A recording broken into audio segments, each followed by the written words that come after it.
Patan science centre ખાતે 6 summer science camp ધામધૂમથી સફળતાપૂર્વક સંપન્ન થયો. પાટણના રિજિયોનલ સાયન્સ સેન્ટર ખાતે વિજ્ઞાન અને ટેકનોલોજીના પ્રસાર અને પ્રચારને વધુ વેગ આપવા અને વિદ્યાર્થીઓમાં વૈજ્ઞાનિક દ્રષ્ટિ વિકસાવવા હેતુસર તારીખ 29 એપ્રિલથી તારીખ 7 જૂન દરમિયાન ગુજકોસ્ટ ગાંધીનગરના સહયોગથી 6 થીમ આધારિત સમર સાયન્સ કેમ્પનું આયોજન કરવામાં આવ્યું હતું. આર્ટિફિશિયલ ઇન્ટેલિજન્સ અને રોબોટિક્સથી લઈને ક્વોન્ટમ સાયન્સ સુધી 6 થીમ આધારિત સાયન્સ કેમ્પમાં વિદ્યાર્થીઓએ ઉભરતી ટેકનોલોજીની દુનિયાની શોધખોળ કરી.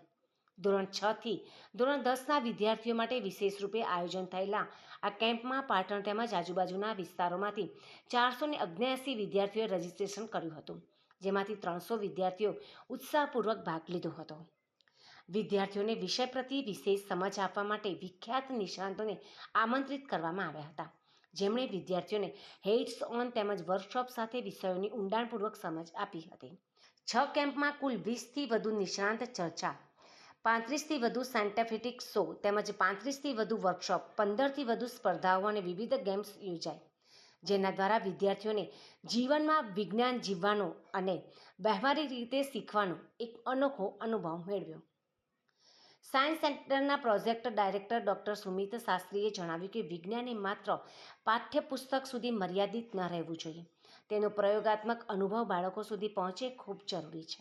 આવા સાયન્સ કેમ્પો દ્વારા વિદ્યાર્થીઓમાં નવીનતાની દ્રષ્ટિ, વૈજ્ઞાનિક વિચારશૈલી અને અનુસંધાન માટે ઉર્મિ વિકસે છે. કેમ્પના અંતે વિદ્યાર્થીઓ તથા તેમના વાલીઓ તરફથી ઉત્સાહજનક પ્રતિસાદ પ્રાપ્ત થયો હતો. ઘણા વાલીઓએ જણાવ્યું કે વિજ્ઞાનનો એવો અનુભવ જે બાળકોને પહેલાં ક્યારેય કર્યો ન હતો એ સાયન્સ કેમ્પમાંથી પ્રાપ્ત થયો છે અને આવા કેમ્પોની વધુમાં વધુ જરૂરિયાત છે.